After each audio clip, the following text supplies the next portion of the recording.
Hello everyone, a very warm welcome to all. आप सभी का स्वागत है इस चैनल लर्न बाय एक्सपर्ट में।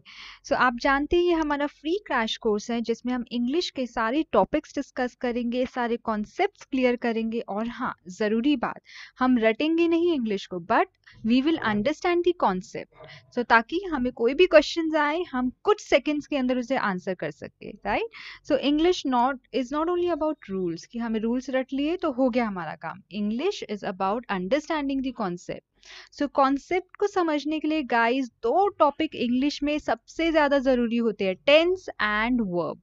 ये दोनों वैसे ही इंटर रिलेटेड है। अगर आप टेंस पढ़ रहे हैं तो वर्ब के बारे में इसमें बात होनी ही होनी है। अगर आपको ये दो टॉपिक की अंडरस्टैंडिंग हो गई, चाहे आप इंग्लिश, आपको बोलने में आसानी होगी, इंग्लिश लिखने में आसानी होगी, समझने में आसानी होगी। आप समझ लीजिए आपका 80 to 90% इंग्लिश यही कवर हो जाता है।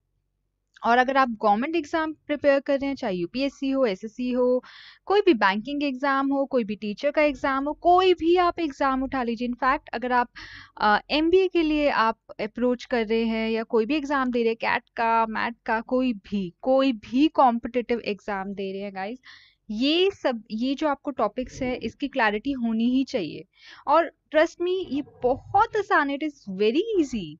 हाँ, बस हमें कॉन्सेप्ट को समझते जाना है और आगे बढ़ते जाना है। कॉन्सेप्ट क्लियर है तो आपके आगे कोई भी क्वेश्चन रख दो, आप इजीली सॉल्व कर देंगे, ये मेरी गारंटी है। You can solve that question in 4 to 5 seconds. 5 seconds भी ज्यादा हो जाते हैं मे बी, बस वो भी मैं इसलिए टाइम ले रही हूँ ताकि आप पढ़ते हैं सेंटेंस को तो शायद इससे टाइम लग जाता है, लेकिन जैसे आप पढ़ रहे होगे ना आपको वही रियलाइज हो जाएगा, अरे ये मिस्टेक है। तो आप समझ रहे हो ये टॉपिक कितना इंपॉर्टेंट है। गाइज, ये हमारी सेकेंड वीडियो है, पार्ट 2 वीडियो है। अगर आपने पार्ट 1 नहीं देखा है please I have a request, आप पार्ट 1 जरूर देखें बिकॉज दिस इज पार्ट 2। हाँ, मैंने पार्ट 1 के अंदर मैंने बताया है, बेसिक कॉन्सेप्ट एक्सप्लेन किया कि टेंस क्या होता है और टेंस के कितने टाइप्स होते हैं, टेंस के 12 टाइप्स की हमें ज़रूरत क्या पड़ी, उन टाइप्स का मतलब क्या है, डिफरेंस क्या है। जिन्होंने वो वाला वीडियो देखा है ना, उनको ये वीडियो के कॉन्सेप्ट समझने बहुत आसानी होने वाली है क्योंकि मैंने बहुत कुछ उसमें एक्सप्लेन किया है। प्लीज़ वो वीडियो ज़रूर देखिए और उसके बाद इस वीडियो में आए और एंड तक बने रहिए, अदरवाइज कोई फ़ायदा नहीं है। It will be of no use. अगर आपको पूरा पढ़ना है, अच्छे से समझना है, एक भी कॉन्सेप्ट मिस मत करना। एक भी कॉन्सेप्ट मिस हो गया तो आगे का नहीं समझ पाओगे, ठीक है। इसलिए पार्ट 1 जरूर देखें और हम पार्ट 2 की शुरुआत करते हैं। चलिए, लेट्स कंटिन्यू आवर सेशन। इससे पहले हम आगे बढ़े, मैं आपको कुछ चीजें एक बार क्लियर कर लेते हैं ताकि हमें आगे दिक्कत ना आए। टेंस में मैंने आपको क्या बताया था कि tense is about time and action. दो चीजें होती है टेंस में। अगर टेंस आइडेंटिफाई करना है तो हमें समय तो पता होना चाहिए but we should also be aware about the action which is happening, because action ही हमें एग्जैक्ट टेंस बताने वाला है। और एक्शन क्या होता है? Action is verb. समझ रहे हैं? एक्शन क्या है? हमारा वर्ब है। वर्ब यानी काम करना, राइट। वर्ब के बारे में हमें पता होना बहुत जरूरी है। तो इसी चीज को लेके मैं यहाँ पे डिस्कस करने वाली हूँ। ऑल्दो हमने एक सेपरेट वीडियो भी बना रखी है वर्ब के ऊपर। अगर आप और डिटेल एक्सप्लेनेशन चाहते हैं आप हमारे चैनल के अंदर वीडियो में देख सकते हैं, वहाँ पे वर्ब के ऊपर एक अलग सी वीडियो बनी हुई है। Okay, let me explain you. Verb दो तरीके के होता है, ये हमने प्रीवियस सेशन में भी डिस्कस किया था पार्ट 1 में। एक होता है हमारा ऑक्सिलरी वर्ब जिसे हम हेल्पिंग वर्ब भी कहते हैं, हाँ ओके। और दूसरा होता है हमारा मेन वर्ब। मैं ये डिस्कस कर चुकी हूँ प्रीवियस वीडियो में बट मैं आपको एक बार दोबारा बता देती हूँ। हेल्पिंग वर्ब का काम क्या होता है? हेल्प करना। हमें इससे ही पता लग रहा है मदद करना काम होता है। ये मदद किसकी करता है? मदद करता है मेन वर्ब की। ये मदद करता है सेंटेंस फॉर्मेशन में, है ना। अगर मैं लिख रही हूँ आई ईटिंग तो मुझे पता नहीं लग रहा कि ये काम कब हुआ था, कि ये पास्ट में हुआ था या अभी हो रहा है या मैं बाद मतलब फ्यूचर में हो रहा है, तो ये मुझे नहीं पता लग रहा। तो उसके लिए हम क्या यूज करते हैं? हम यूज करते हैं हेल्पिंग वर्ब। तो अगर मैं इस सेंटेंस को लिख देती हूँ आई एम ईटिंग, अब आपको क्लियर हो गया कि भैया प्रेजेंट में मैं खा रही हूँ, मैं खा रही हूँ। अगर मैं यही लिख दूं आई वॉज ईटिंग तो आपको यही पे क्लियर हो जाएगा कि मैं पहले खा रही थी, है ना। मैं पास्ट की बात कर रही हूँ कि मैं पहले खा रही थी, राइट। तो आप सोच रहे हो हेल्पिंग वर्ब कितना इंपॉर्टेंट होता है ना। तो हेल्पिंग वर्ब में क्या क्या आता है? इज, एम, आर, वॉज, वर, ये मैं एक्सप्लेन कर चुकी हूँ, बट मैं फिर दोबारा से एक बार बता देती हूँ। विल, शैल, ये टेंस के लिए इंपॉर्टेंट है, ठीक है। ये बताते हैं पास्ट, ये बताते हैं फ्यूचर, और ये बताते हैं हमारा प्रेजेंट। ओके, एक तो ये चीज थी। दूसरा मुझे आपको बताना है कि जब भी हमारा सब्जेक्ट सिंगुलर होता है, तब वर्ब हमारा क्या होगा? It will always be singular. हाँ, जैसे मान लीजिए मैं सब्जेक्ट की बात करूं, चलिए कोई भी वर्ब लेते हैं, राइट, राइट एक वर्ब ले लेते हैं। तो राइट का सिंगुलर फॉर्म क्या होगा? सिंगुलर फॉर्म हमेशा कैसे बनता है? By adding S and E S. तो फिर इसका सिंगुलर फॉर्म क्या हो जाएगा? राइट्स। और अगर इसका मुझे प्लूरल लिखना होगा तो राइट हो जाएगा। सिमिलरली मैं सिंग ले लेती हूँ, सिंग यानी गाना गाना, इसका सिंगुलर फॉर्म क्या होगा? सिंग्स, लेकिन प्लूरल फॉर्म क्या होगा? सिंग। हाँ, अच्छा अगर मैं डांस लेती हूँ, डांस एक वर्ब है, डांस का सिंगुलर फॉर्म क्या होगा? डांसेस, एस लग गया, है ना। लेकिन अगर मुझे प्लूरल सब्जेक्ट के लिए यूज करना होगा तो डांस हो जाएगा। तो प्लूरल फॉर्म में कभी भी एस और ई एस नहीं होता, लेकिन सिंगुलर फॉर्म में एस और ई एस होता है। I am clear with this? So जब भी सब्जेक्ट सिंगुलर होगा तो वर्ब भी हमारा सिंगुलर होगा, यानी वर्ब के साथ एस और ई एस क्या एस और ई एस आएगा। और जब मैंने previously forms of verb discuss किए थे, इस फॉर्म को हम क्या कहते हैं? V5। डन, ये मैं प्रीवियस क्लास में डिस्कस कर चुकी हूँ कि there are 5 forms of verb. So अगर जब भी मैं सिंगुलर वर्ब की बात करूँ which is being used in present tense, so वो होता है verb 5, we call it as V5। All right, so एक ये कॉन्सेप्ट क्लियर होना बहुत जरूरी है। हाँ, और एक guys I am going to make a table, if you want you can take a screenshot और you can download the video as per your wish, but ये टेबल आप जरूर नोट डाउन कर लीजिएगा because it is a basic of everything. So आप देख रहे हैं हम एकदम स्क्रैच से पढ़ रहे हैं, we are starting from the basic, ताकि बेसिक कॉन्सेप्ट्स क्लियर हो जाए और आगे हमें कोई दिक्कत नहीं आए। So let me make a table. हम हर टॉपिक में मैक्सिमम चीजें दोबारा डिस्कस करते हैं ताकि कोई भी चीज आप लोगों की छूटे ना।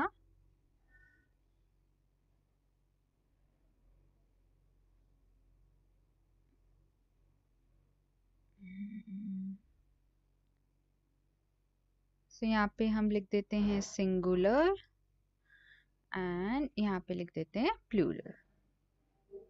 अच्छा, आप लोगों को पता होगा कि first person, second person, third person क्या होता है? हम लोगों ने ये प्रोनाउन में डिस्कस किया था। सो अगर आपको अगेन डिटेल सेशन देखना है, you can also see the video of pronoun, और आपको वहां से और क्लैरिटी मिल जाएगी। मैं आपको लेकिन फिर भी यहाँ पे थोड़ा बहुत बता देती हूँ। सो हम क्या करते हैं? प्रोनाउन यानी जो नाउन की जगह पे यूज होते हैं, है ना। जैसे मैंने बोला राम, लेकिन अगर मुझे राम की जगह पे कुछ यूज करना होगा तो मैं क्या बोल सकती हूँ? ही, है ना। अपने लिए मैं क्या यूज कर सकती हूँ? आई। सो नाउन की जो रिप्लेसमेंट होती है उसको हम क्या कहते हैं? प्रोनाउन। सो प्रोनाउन के साथ कैसे वर्ब लगते हैं ये बताना भी बहुत जरूरी। ओके, सो फर्स्ट पर्सन की अगर मैं बात करूँ, 3 तरीके के पर्सन होते हैं, फर्स्ट, सेकंड एंड थर्ड। तो जब भी मैं फर्स्ट पर्सन की बात करूंगी, please listen to this very carefully. जब भी मैं फर्स्ट पर्सन की बात करूंगी गाइस, तो फर्स्ट पर्सन का मतलब मैं। सबसे पहले क्या इंपॉर्टेंट होता है? मैं अपने बारे में बात कर रही हूँ, राइट। तो फर्स्ट पर्सन कौन हुआ? मैं। सो जिस प्रोनाउन में भी मैं का इन्वॉल्वमेंट है, that is known as first person. So मैं को हम क्या कहते हैं? आई।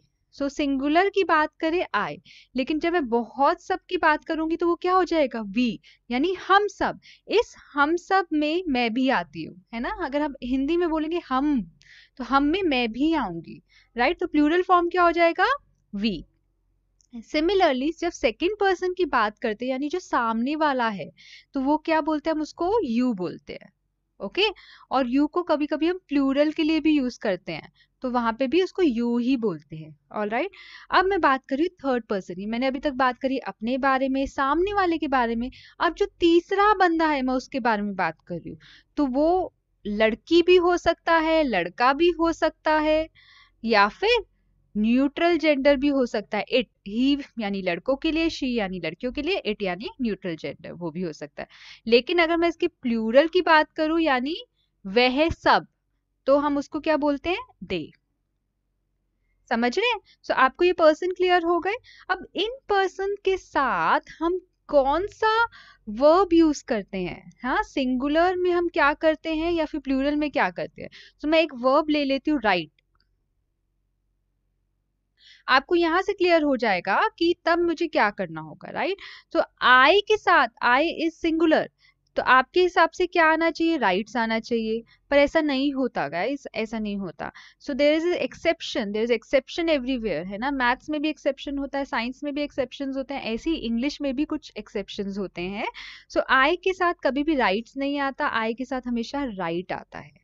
हाँ, होगा सिंगुलर ही, but there is a conception कि हम एस ई एस नहीं लगाते हैं। हाँ, लेकिन जब वी की बात करें, वी के साथ वी यानी प्लूरल, प्लूरल सब्जेक्ट है तो प्लूरल वर्ब होगा, है ना। तो वर्ब यानी no S N E S, तो यहाँ पे क्या आ जाएगा? राइट। अब मैं यू की बात करूं, यू भी सिंगुलर है, लेकिन यहाँ पे अगेन हम एस और एस नहीं लगाते हैं, हम सिर्फ राइट लिखेंगे। और ये तो यू प्लूरल की बात हो रही है, तो यहाँ पे राइट ही आएगा। ठीक है। अब थर्ड पर्सन की बात कर लेते हैं। यहाँ पे क्या, ही शी इट, सो यहाँ पे रूल फॉलो होगा, हमारा राइट्स आएगा, सिंगुलर वर्ब आएगा। और ये दे क्या है? प्लूरल सब्जेक्ट, तो वर्ब क्या होना चाहिए? राइट होना चाहिए।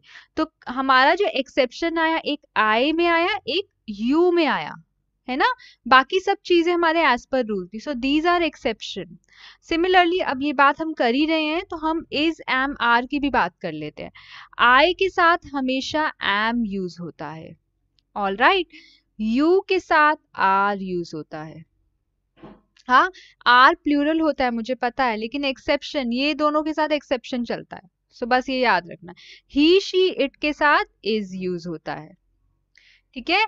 दे प्लूरल है तो क्या यूज होगा? आर। ये वाला यू प्लूरल है तो आर। वी प्लूरल है, again are. I am clear. I के साथ एम, अगेन एक्सेप्शन कहाँ पे आ रहा है? आई और यू के साथ आ रहा है, बाकी सब के साथ सब रूल वही फॉलो हो रहा है। प्लूरल वी तो इसलिए आर, प्लूरल यू इसलिए आर, प्लूरल दे इसलिए are, he she it singular इसलिए इज है, आर नहीं है। पर जब आई और यू की बात आती है, हम एक्सेप्शन में फंस जाते हैं। ठीक है। अब बात करेंगे हैज और हैव की। आई के साथ हैव आता है, हाँ, एक्सेप्शन याद रखिएगा। यू के साथ हैव आता है, ही शी इट के साथ हैज आता है, दे के साथ हैव आता है, प्लूरल है। यू प्लूरल है, हैव आएगा, वी प्लूरल है, हैव आएगा। तो यहाँ पे अगेन रूल फॉलो हो रहा है, वी क्या है? प्लूरल इसलिए हैव, यू क्या है? प्लूरल इसलिए हैव, दे प्लूरल है इसलिए have, he she it singular है इसलिए हैज। एक्सेप्शन कहाँ आया? फिर से लौट के एक्सेप्शन आया आई के और यू के साथ। so, आई क्या है? सिंगुलर, लेकिन हम तब भी हैव यूज करेंगे। यू क्या है? सिंगुलर, लेकिन तब भी हम हैव यूज करेंगे। So this too is exception, these two are exception. ठीक है। सो ये एक्सेप्शन याद रखिएगा, कंफ्यूज नहीं होना है। बाकी ये सिर्फ प्रोनाउन की बात कर रही थी जब, लेकिन अगर आप नॉर्मल दूसरे सब्जेक्ट्स लेंगे, सब्जेक्ट सिंगुलर, वर्ब भी सिंगुलर यानी एस और E S, subject plural, so verb will also be plural यानी without S and E S. I hope ये बेसिक एजेंडा वर्ब को लेके क्लियर हो गया। सो ये थे हेल्पिंग वर्ब की बात हो रही थी यहाँ पे, और हमने मेन वर्ब की भी बात कर ली, ताकि हमें वर्ब फॉर्म्स में कोई कंफ्यूजन ना हो। चलिए आगे बढ़ते हैं हम। So let us start with the exact tense now. So guys, पहला टेंस हमारा है सिंपल प्रेजेंट टेंस का हो, प्रेजेंट इंडेफिनिट टेंस का हो, एक ही बात होती है। इसका स्ट्रक्चर क्या होता है? हमेशा हमारे पास पहला क्या आता है? सब्जेक्ट। सब्जेक्ट अगर सिंगुलर है तो वर्ब हमारा सिंगुलर लगेगा, सब्जेक्ट प्लूरल है तो हमारा जो वर्ब है वो भी प्लूरल होगा। तो आपको पता है सिंगुलर वर्ब क्या होता है? V5, और प्लूरल वर्ब क्या होता है? V1। दोनों प्रेजेंट टेंस के लिए यूज होते हैं। और उसके बाद क्या आ जाएगा? हमारा जो भी ऑब्जेक्ट या फिर जो भी रेस्ट ऑफ द सेंटेंस। ठीक है। सो मेजर चीज ये है वर्ब वाली। ओके। अब मैंने again I have explained very nicely in the previous video कि इनडेफिनिट टेंस हम कब यूज करते हैं। इनडेफिनिट टेंस हम यूज करते हैं when we are not sure about the plan. हम फॉर एग्जाम्पल मैंने बोला कि I will go to market tomorrow. अब मैं क्या बोल रही हूँ कि मैं कल मार्केट जाऊंगी, क्या ये सेंटेंस करेक्ट है? जिन्होंने प्रीवियस वीडियो अटेंड करी थी वो इजीली बता देंगे ये सेंटेंस गलत है। Why is this sentence wrong? मैं यहाँ पे लिख देती हूँ ताकि आपको क्लियर हो जाए। I will go to market tomorrow. So indefinite मतलब when you are not definite about the plan. हाँ, जैसे कि मैं बात करती हूँ कि सी अगर एक और एग्जांपल लेती हूँ मैं आपको, उससे आपको क्या हो जाएगा और क्लियर हो जाएगा। जैसे ओके, फॉर एग्जाम्पल एक तो मैंने बोला इनडेफिनिट प्लान, यानी हो सकता है कि there there there is a possibility कि मैं कल उठूं सुबह और मैं कहूं कि भाई मैं मार्केट नहीं जा सकती, मैं बिजी हूं, या मेरे को कोई और इमरजेंसी होगी, या मुझे कोई काम आ गया, इसलिए I am not going to market, है ना? तो वो प्लान चेंज हो सकता है। तो इसलिए क्या होगा, यहाँ पे हम प्रेजेंट टेंस यूज करते हैं। But there are certain scenarios जहाँ पे हमारा प्लान डेफिनेट होता है, जैसे वहां पे भी हम प्रेजेंट टेंस यूज करते हैं। जैसे कि अगर मैं बोलूं the exam will start from tomorrow, अगर मैं जब ये बोल रही हूँ ना the exam will start from tomorrow, वो सेंटेंस गलत हो जाता है। अच्छा, गलत क्यों होता है? क्योंकि आप कुछ भी कर लो, आप और मैं अगर मन नहीं है एग्जाम देने का, हम नहीं देंगे, लेकिन इसका मतलब ये नहीं है कि वो एग्जाम कैंसिल हो जाएगा, है ना? तो वो क्या है, हमारा डेफिनेट चीज है। तो वहां के सिनेरियो में भी हम क्या यूज करते हैं, हम सिंपल प्रेजेंट टेंस यूज करते हैं। तो हम उसके लिए क्या बोलेंगे, the exam starts from tomorrow. ठीक है, तो वो गलत हो जाएगा। अगर मैं बोलती हूँ ना the exam will start from tomorrow, वो रॉन्ग हो जाएगा। उसकी जगह पे क्या आ जाएगा, द एग्जाम स्टार्ट्स टुमारो। ठीक है, मैं आपके यहाँ पे लिख देती हूँ the exam starts from tomorrow. ठीक है, अब आपको समझ में आया डेफिनेट और इनडेफिनेट मैं किस रेफरेंस से बात कर रही थी, तभी ये इनडेफिनेट टेंस है। ओके, जब मैं डेफिनेट की बात कर रही हूँ, ये भी कुछ चीजें होती हैं, कुछ हमारे यूनिवर्सल फैक्ट्स होते हैं, है ना? There are certain universal facts जो चेंज नहीं हो सकते, आप और मैं उसको चेंज नहीं कर सकते क्योंकि वो हमारे हाथों में नहीं है। अगर धरती सूरज के आगे पीछे घूमती है, मूव करती है, तो हम अगर कहे कि नहीं आज धरती मूव नहीं करेगी, तो पॉसिबल नहीं है, right? It's a universal fact, it's a truth, we can not avoid it, वो होगा ही होगा। So whenever we talk about the universal fact which is definite, which we cannot change it, then we use simple present tense, then we use present indefinite tense. मैं ये नहीं बोल सकती the earth will move around the sun tomorrow. No. The earth is moving around the sun. No. The earth moves around the sun. That means this action will always happen. Why? Because it is not in our control. This is something, it is a truth, it is a fact which will happen or which is happening right now and which will always happen. हाँ, it's not in our hand, it's not in my hand, it's not in your hand, और ये किसी के हाथ में नहीं है, right? So तभी हम उसे universal fact बोलते हैं। हाँ, so let's look at the example. अगर हम फर्स्ट एग्जाम्पल की बात करें, the earth moves around the sun, this is again a universal fact. धरती सूरज के आगे घूमती है, सर्कुलर मोशन। सो ये क्या यूनिवर्सल फैक्ट है, इसलिए यहाँ पे क्या यूज होने वाला है हमारा simple present tense. Simple present tense के मैंने आपको स्ट्रक्चर बताया था, subject plus V1 plus V5 और ऑब्जेक्ट। हाँ, सो अगर आप इसका स्ट्रक्चर देखेंगे, सब्जेक्ट क्या है, अर्थ, और हमारा वर्ब क्या है, मूव्स। सब्जेक्ट क्या है, सिंगुलर है, तो वर्ब भी हमारा सिंगुलर होना चाहिए, यानी मूव्स होना चाहिए। तो ये सेंटेंस एकदम करेक्ट है। ठीक है, this sentence is absolutely correct. ठीक है, सिमिलरली नेक्स्ट एग्जाम्पल हम चेक करते हैं, the sun is rising every day in the east, सूरज हर रोज ईस्ट से उगता है। मैंने आपको क्या बताया, ये क्या है, ये हम बदल नहीं सकते, ये यूनिवर्सल फैक्ट है। तो यानी यहाँ पे क्या यूज होना चाहिए, सिंपल प्रेजेंट टेंस यूज होना चाहिए। सिंपल प्रेजेंट टेंस है तो भाई सिर्फ यहाँ पे आईएनजी फॉर्म नहीं आएगा।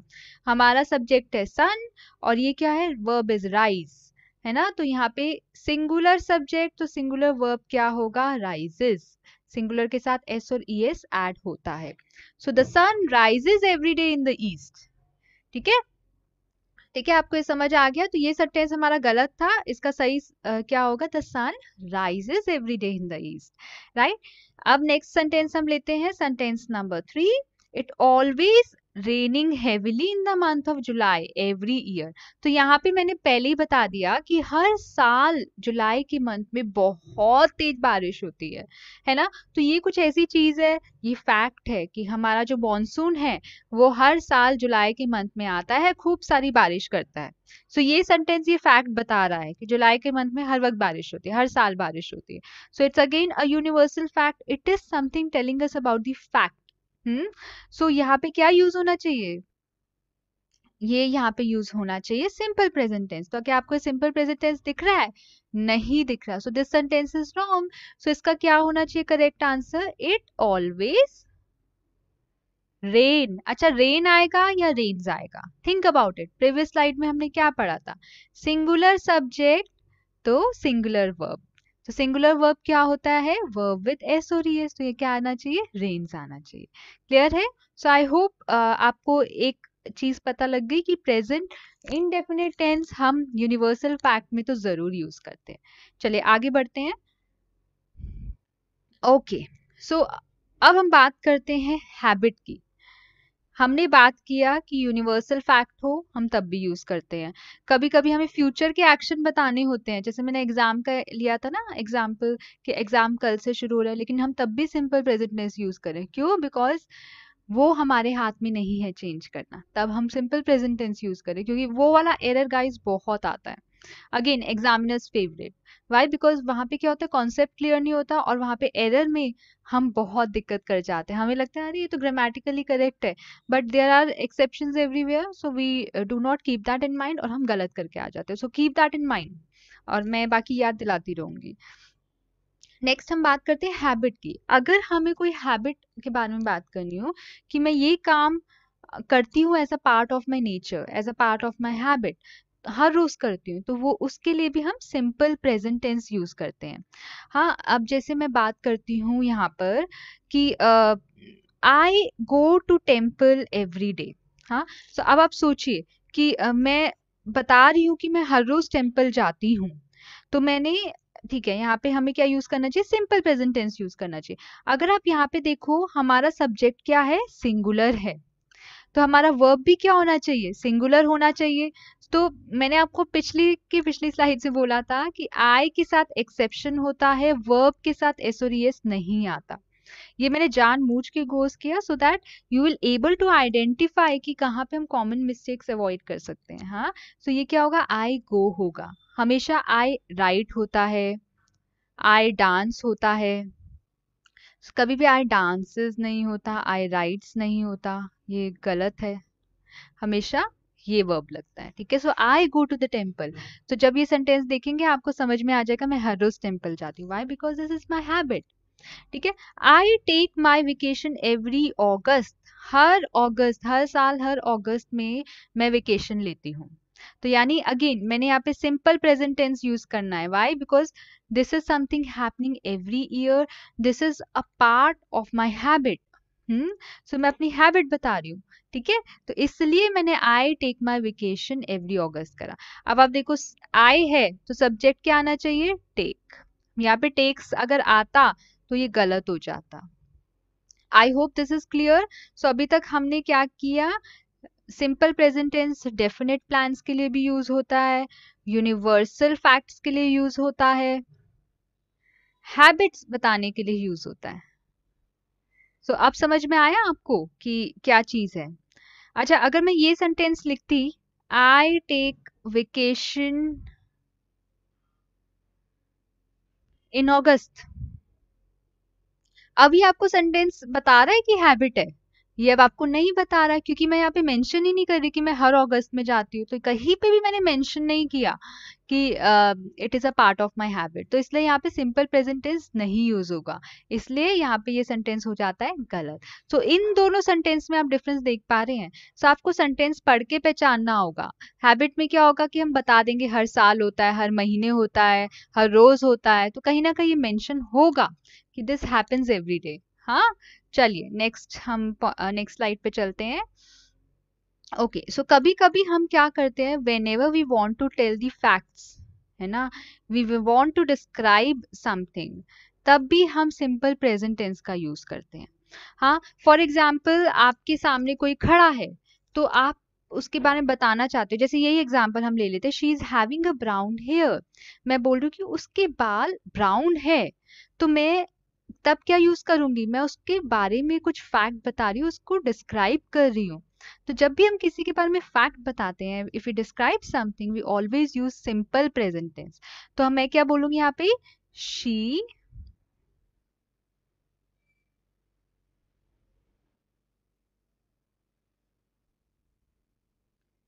ओके, यहाँ पे हम बोलेंगे हर hair is brown, brown in colour और ब्राउन, लेट्स से ब्राउन, ठीक है, तब हम ये बोलेंगे। हाँ, तो बहुत लोग इसमें मिस्टेक कर लेते हैं कि she has a brown hair, she is having a brown hair, तो वो नहीं बोलना, हर हेयर इज ब्राउन।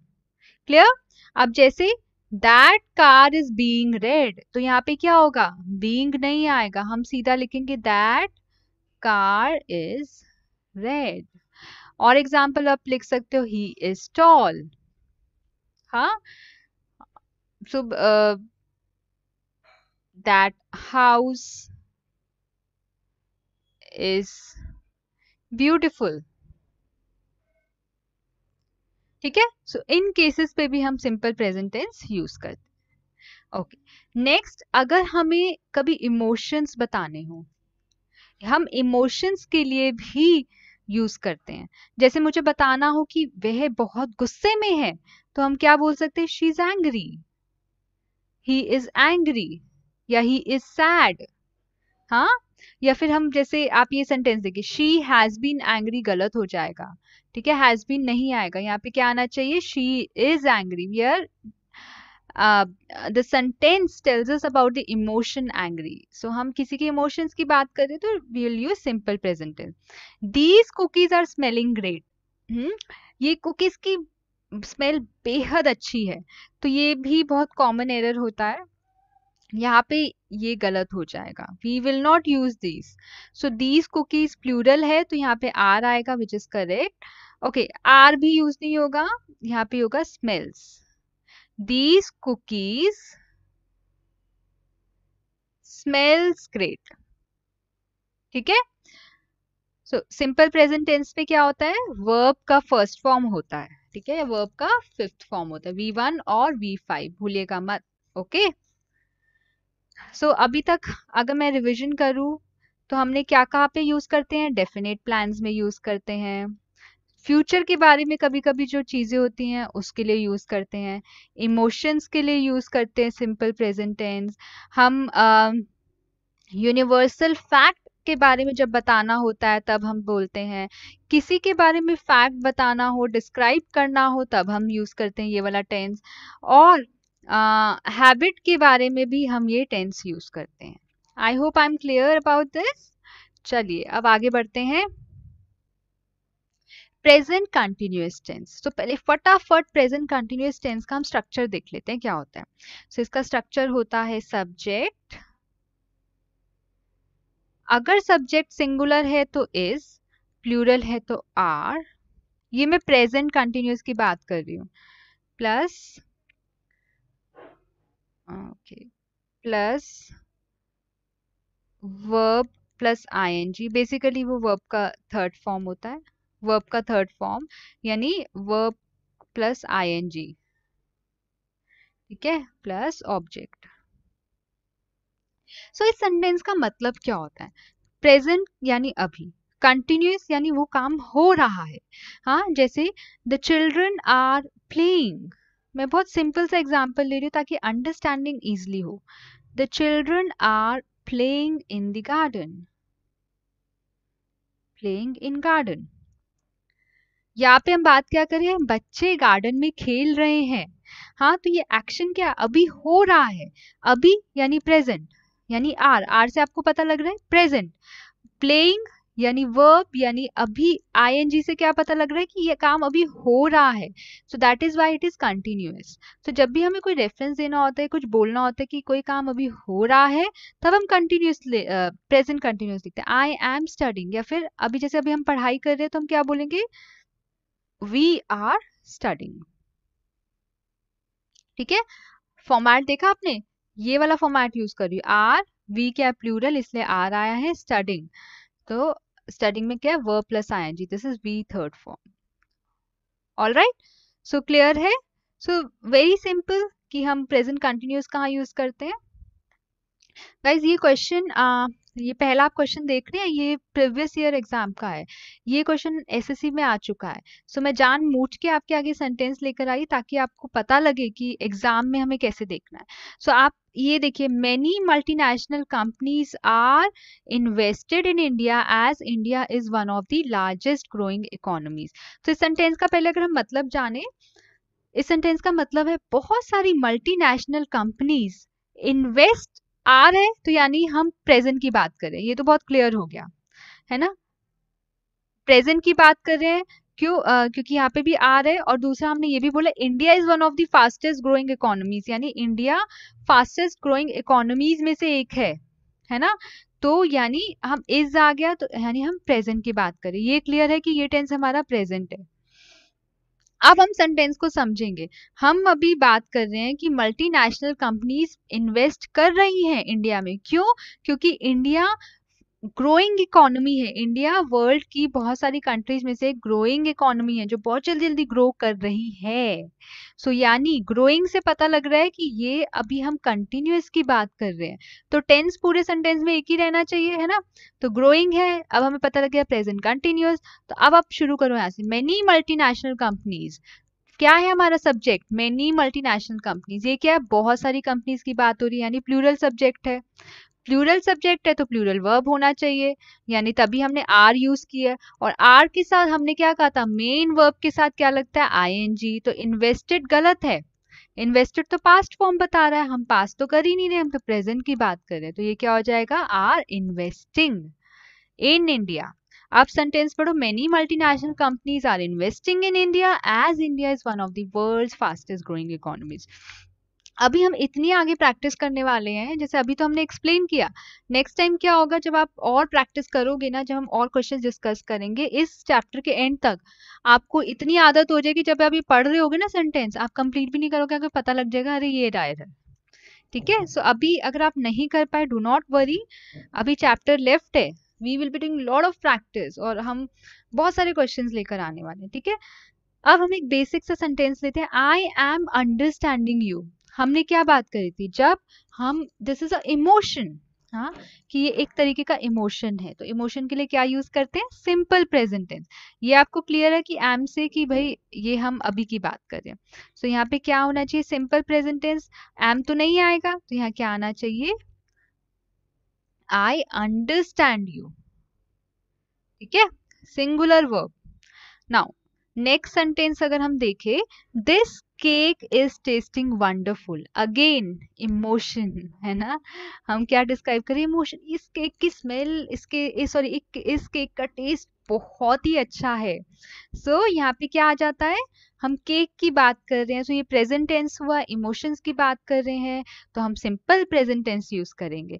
तो ये सेंटेंस क्या बनना चाहिए, यहाँ पे इज नहीं आएगा, क्योंकि सिंपल प्रेजेंट टेंस का स्ट्रक्चर क्या होता है, सब्जेक्ट प्लस वर्ब का फर्स्ट फॉर्म आएगा या वर्ब का फिफ्थ फॉर्म आएगा प्लस ऑब्जेक्ट। तो यानी इज एम आर तो यहाँ नहीं आने वाला, सीधा वर्ब आएगा, तो वर्ब क्या होगा, दिस केक, वर्ब क्या होगा, टेस्ट, टेस्ट आएगा, दिस केक यानी सिंगुलर, एक केक की बात करें तो ये क्या होना चाहिए, SODS, singular verb, taste wonderful. So I hope आपको ये समझ में आया हो कि सिंपल प्रेजेंट टेंस कहाँ यूज करना है, प्रेजेंट कंटिन्यूअस टेंस कहाँ यूज करना है। So this is If you have liked this session, please do like, share and subscribe our channel. We'll be coming up with the next video जो बहुत ही important होने वाला है guys. Do not miss that video. Why? Because we'll be discussing about the perfect tense and perfect continuous. जो major confusion होता है सबको वो perfect tense में होता है और major errors वहां से करते हैं. आई will be explaining you each and every concept ताकि कोई भी चीज़ मिस ना हो आपकी. हम साथ साथ बहुत सारे क्वेश्चंस करेंगे प्रीवियस ईयर के भी ताकि आपकी प्रैक्टिस भी होती रहे. All right, so keep watching the whole series, otherwise कोई फ़ायदा नहीं होगा. प्लीज़ ये पूरी सीरीज ज़रूर देखिएगा ताकि आपको 100% बेनिफिट आपको मिल जाए. And I give you guarantee, not even assurance, I am giving you guarantee कि ये सीरीज आपके लिए बहुत बेनिफिशियल होगी if you will dedicatedly watch this video and आप उसको प्रैक्टिस करेंगे. 100% you are going to get a benefit from these videos. All right, और अगर आपको नोट्स चाहिए so you will find all the details in the description box. I will be providing you the link of the website as well as the other videos, तो ताकि आप लोग वहाँ पे जाके भी और भी चीज़ें अपने कॉन्सेप्ट जो है वो क्लियर कर सकें. सो thank you so much and keep watching our channel. Thank you.